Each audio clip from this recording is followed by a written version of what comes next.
Swayam Prabha. Digital India. Educated India.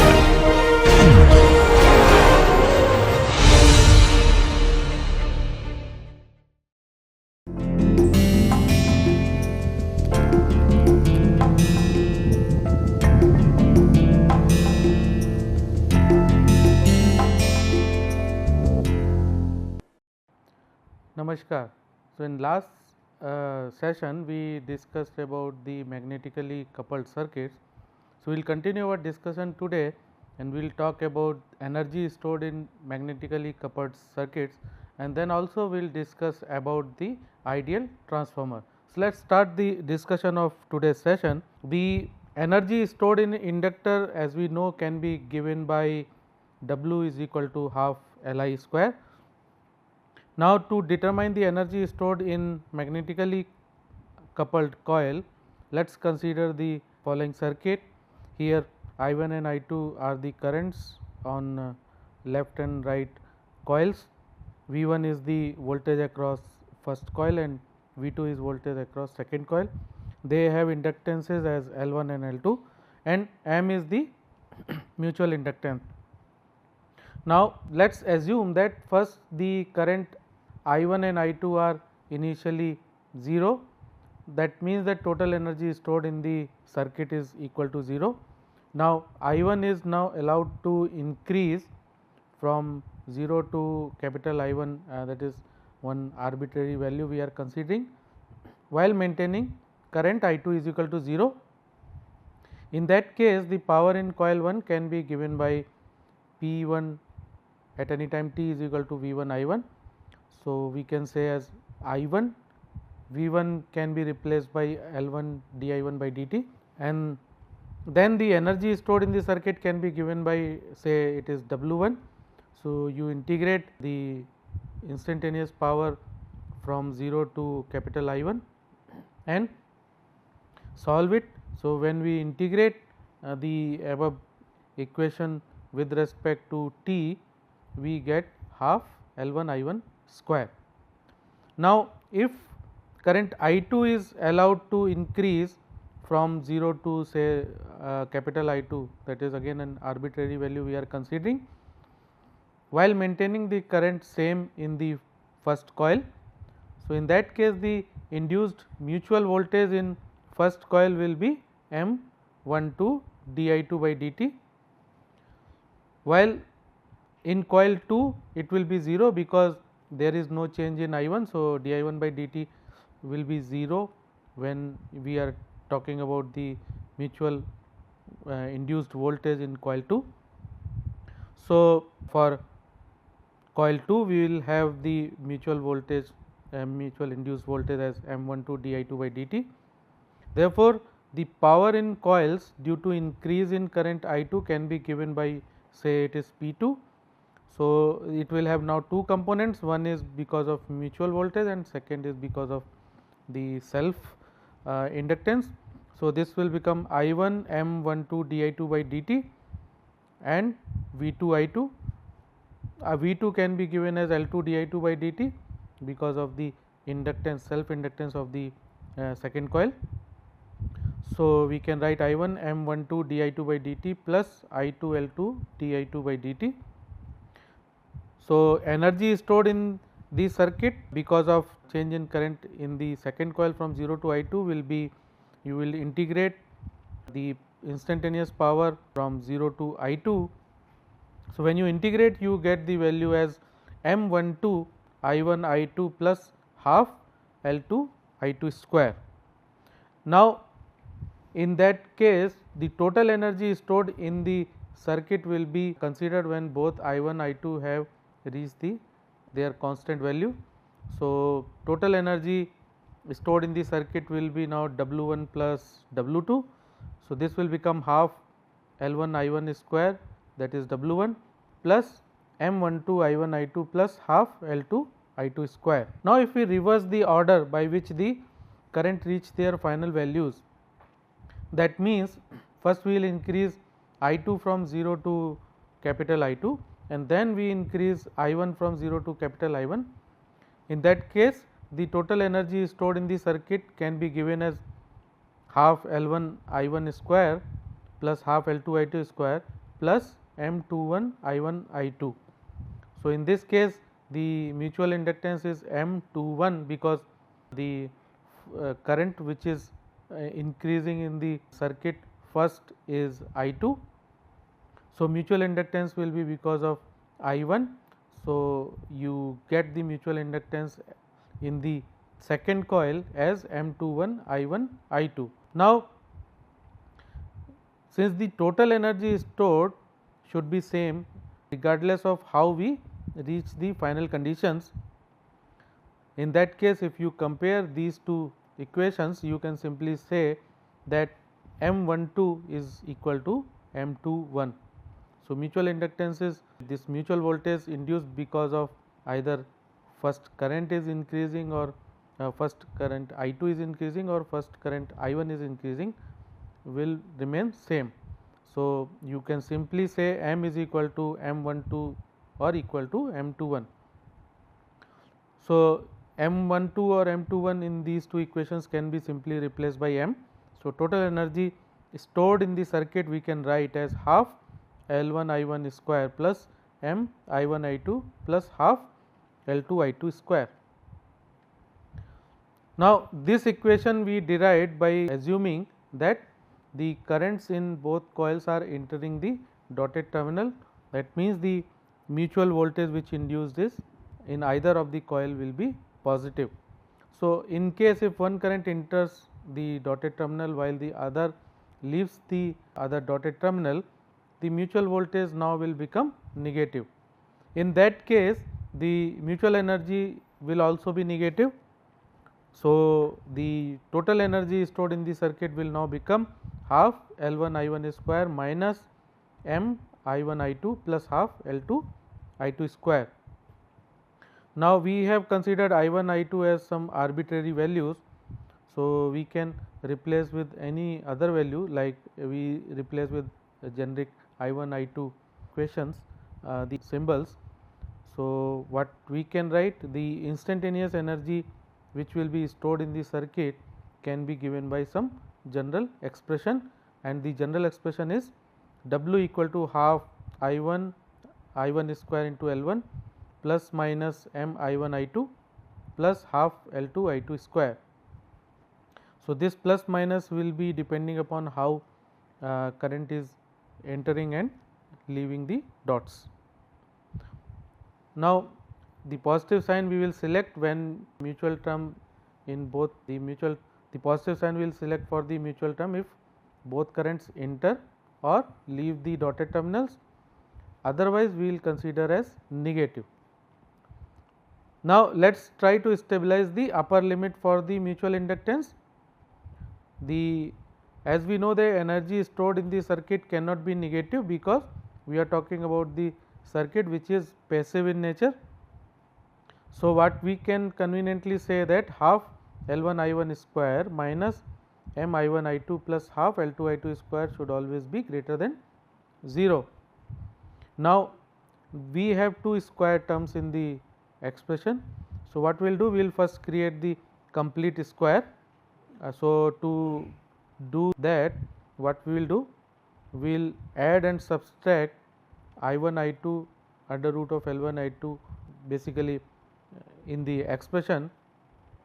So, when you add as well as subtract I1 I2 root L1 L2, you can simplify the above expression as half I1 into under root L1 minus I2 into under root L2 whole square plus I1 I2 root of L1 L2 minus M greater or equal to 0. Now, since this is the square term, this can never be negative, at most it can be 0. So, we can have the updated constraint or the criteria that the root of L1 L2 minus M should be greater or equal to 0. So, we get updated criteria now. So, if you simplify, you get M should always be less than or equal to L1 L2 whole under root. So, that means the mutual inductance cannot be greater than the geometric mean of the self inductances of the coil.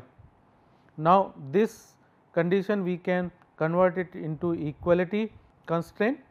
So, when you convert it into equality, let us multiply with some constant k. So, we can write m is nothing but k into root of L1 L2. This k is called as coefficient of coupling. So, coefficient of coupling is the measure of magnetic coupling between two coils. So, the value of k will be ranging between 0 to 1. So, if k is 1, we will say that the circuit is perfectly coupled. If k is less than 0.5, we say that circuit is loosely coupled, and if k is greater than 0.5, we say it is strongly coupled. So, now let us take one example to understand what we discussed related to energy stored in the coupled circuit. We need to find out the energy stored in the coupled inductors at time t is equal to 1 second, where voltage V is given as 60 cos 4 t plus 30 volt. Now, if you see this particular circuit, the L1 L2 are given as H4 and H4 5 and 4 Henry. So, K will become M is 2.5. So, K will become 0.56. So, since K is 0.56, we will say that the circuit is tightly coupled. If K is less than 0.5, we will say that it is loosely coupled, and in case K is equal to 1, we will say circuit is perfectly coupled. Now, the next task is that to find the energy stored, we have to calculate the value of current. So, for that what we need to do? We need to first obtain the frequency domain equivalent of the circuit. So, when you convert it into frequency domain equivalent, your voltage will become 60 angle 30 degree, and the omega value is 4 radian per second. The 4 Henry inductor will be now J20 as a reactance, 2.5 Henry mutual inductance will become J10, 4 Henry inductor will become J16 as its reactance, and then the capacitor will have the capacitive reactance of minus J4. So, if you put all those values in the circuit, you will get the circuit in frequency domain. Let us assume that the current I1 is flowing in the left part of the circuit and I2 is flowing in the right part of the circuit. So, if you see these two currents, both are going inside the dot, that means the mutual voltage will be positive. So, for mesh 1 what we can write? For mesh 1 we can say the value of impedance, that is 10 plus J20 multiplied by I1 plus mutual voltage, that is J10 I2 equal to the applied voltage 60 angle 30. Now, for mesh 2 what we can write? We can write minus J4 plus J16 into I2 plus J10 I1 because of mutual voltage equal to 0. So, from this we get I1 is equal to 1.2 I2. Now, this value if you put here, the updated equation will be minus 12 plus minus J14 into I2 is equal to 60 angle 30.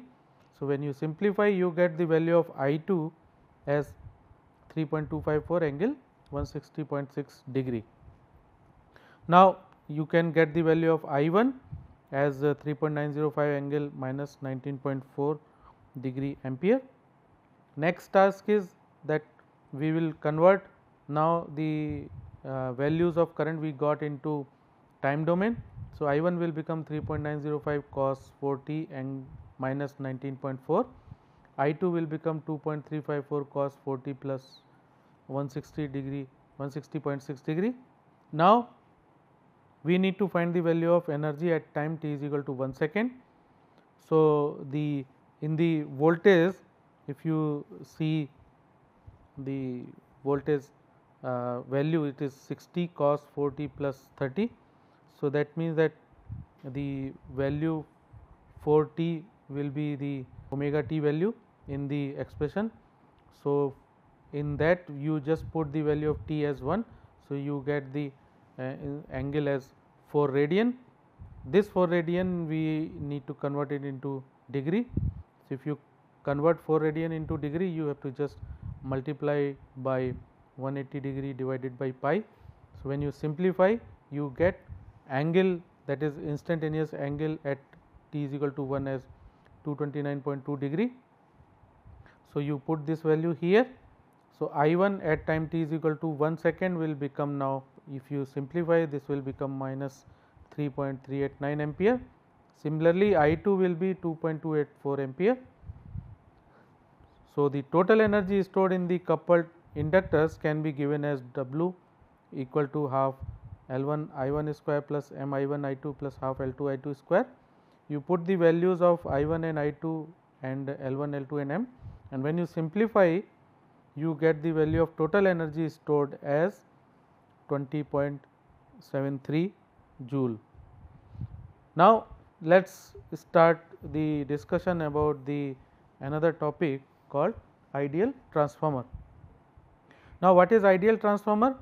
The ideal transformer is the one which has perfect coupling. So, it means that if you have the magnetically coupled circuit and you have the coupling coefficient equal to 1, that means the circuit which has perfect coupling will be the ideal transformer. So, it consists of 2 or more coils with a large number of turns wound on a common core of high permeability. Since we have high permeability in the transformer core, the flux which will be generated links to all turns of both of the coils, thereby resulting in perfect coupling. So, what we can say that ideal transformer is the limiting case of two coupled inductors where the inductances approach infinity and the coupling is perfect. So, to understand this more clearly, let us consider one circuit of the ideal transformer. So, in this case, if you see V1 is applied on the left side of the coil, V2 is at the right side of the coil, M is the mutual inductance, L1 and L2 are the self inductances of both coils. Now, I1 and I2 both are entering the dot, means the mutual voltage would be positive. So, what we will do, we will write the equations for V1 and V2 in frequency domain. So, if you write equations in frequency domain, you can write V1 is equal to j omega L1 I1 plus j omega M into I2 because of the mutual inductance. So, from this you can simply say I1 is equal to V1 minus j omega M I2 whole divided by j omega L1. Now, for the second coil V2, you can write j omega M I1 plus j omega L2 I2. So, what you will do now, you will put the value of I1 in this equation, and when you simplify, you will get V2 is nothing but equal to j omega L2 I2 plus M V1 by L1 minus j omega M square I2 divided by L1. Now, you know that M which we have just now derived is equal to root of L1 L2 in case of perfect coupling. So, when you consider k is equal to 1, means perfectly coupled coils, M will be equal to root of L1 L2. Now, this value we will put in the previous equation, and when we simplify, we get V2 is nothing but j omega L2 I2 plus root of L1 L2 in place of M into V1 divided by L1 minus j omega L1 L2 I2 by L1. So, when you simplify, you get the value as V2 equal to root of L2 by L1 into V1.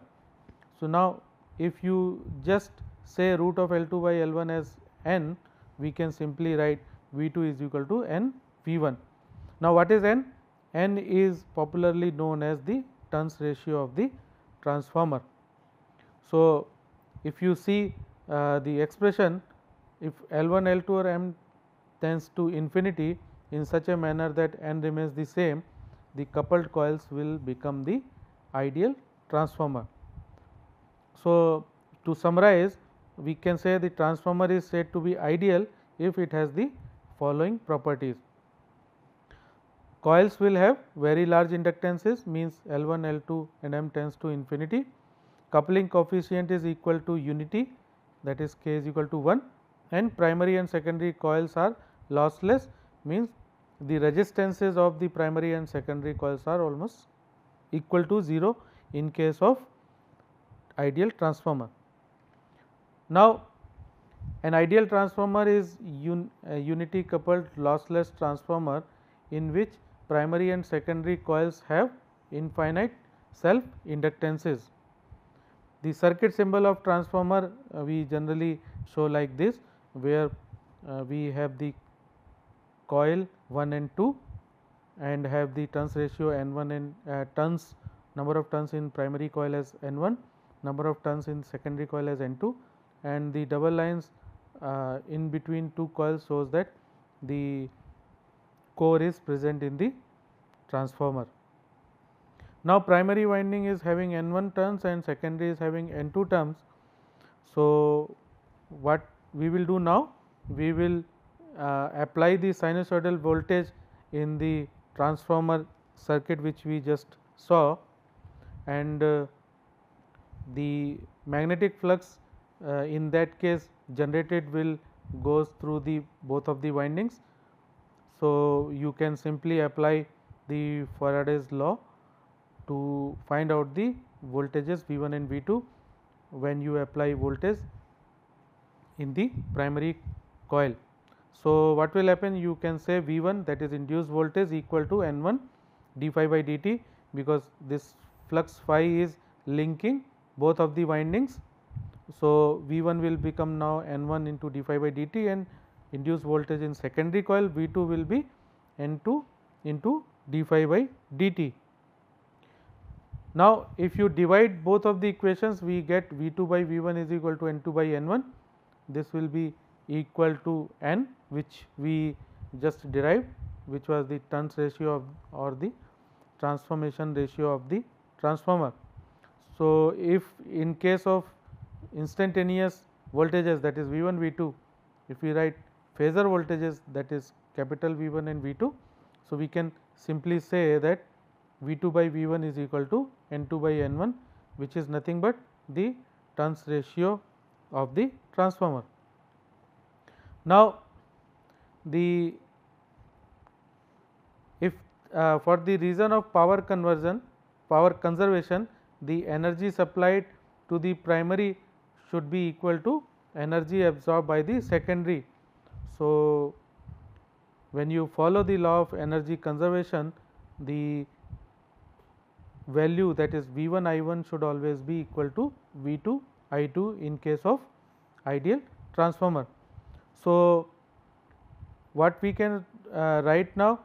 So, if you write like V1 upon V2 will be nothing but I2 upon I1.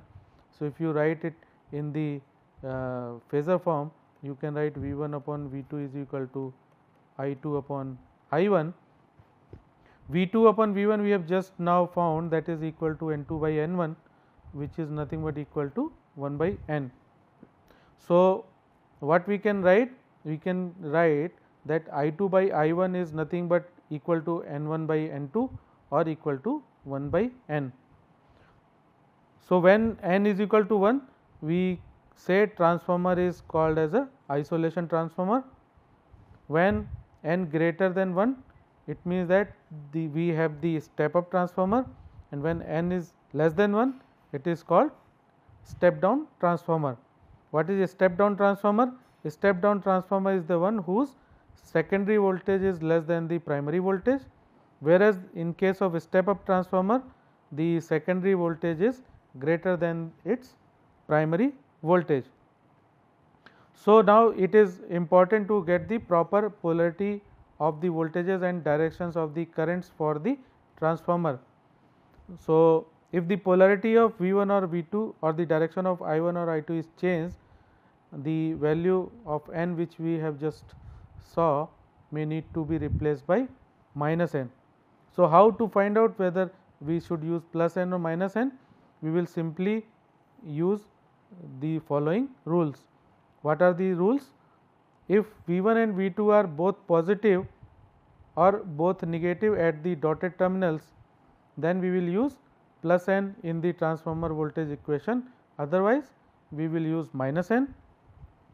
If I1 and I2 both enter into or both leave the dotted terminals, we will use minus n in the transformer current equations, otherwise we will use plus n. So, if we follow these two rules, the possible combinations for voltage and current are 4. So, we can have 4 possible combinations of circuits for the ideal transformer. Let us see what are those 4 circuits. So, in first, if you see V1 and V2 both are positive at the dotted terminal. So, we can say V2 by V1 is equal to plus N2 by N1. Now, since current I1 is going inside and current I2 is going outside the dotted terminal, that is why I2 by I1 is also plus N1 by N2. Now, in this case the voltage terminals are positive at the dotted side of the terminal. So, we write V2 is equal to N2 by N1, V2 by V1 is equal to N2 by N1. But now the direction of current is opposite, N1 and I1 and I2 both are going inside the dotted terminal. So, I2 by I1 will now become minus of N1 by N2. Now, in the third case, the value of the voltages in left side, the dotted terminal has negative polarity of the voltage, and at the right side you have positive polarity of the voltage. So, we will write V2 by V1 is equal to minus of N2 by N1.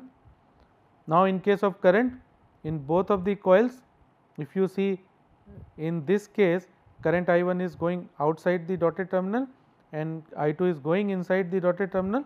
So, I2 by I1 will become plus of N1 by N2. Now, in fourth case, your voltages are having the same polarity as we saw in this case, where V1 is positive at the dotted terminal, while V2 is negative at the dotted terminal. So, we can write V2 by V1 is equal to minus of N2 by N1, while in case of current, if you see current is going, I1 is going inside the dotted terminal, at the same time I2 is also going inside the dotted terminal, because if you trace the path of the current, I2 will go inside the dotted terminal from here and come out from the upper side. So, in that case what will happen, you will write I2 by I1 equal to minus N2. So, with this we can close our today's discussion, in which we discussed about the energy stored in magnetically coupled circuits, and also discussed about the ideal transformer and their various connections and the polarity. We will continue our discussion related to the ideal transformer also. Thank you.